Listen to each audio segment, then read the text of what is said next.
मीरपुर वठरो मां अपडेट कंदा हलूं। हायर सेकेंडरी स्कूल में पीपल्स पार्टी पारां ज़रई शोबे के हथे वठाइण लाइ सेमिनार मुनक़िद कयो वियो। सेमिनार में पीपल्स पार्टी के कारकुननि, वर्करनि, रेवेन्यू, एग्रीकल्चर खाते के अमलदारनि समेत आबादगारनि हारियुनि वॾी तादाद में शिरकत कई।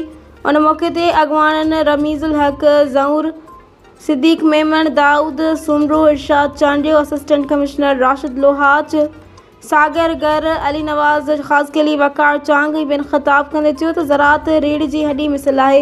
पीपल्स पार्टी हमेशह ज़राअत खे हथे वठाइण लाइ नंढनि आबादगारनि जी माली सहायता कई आहे।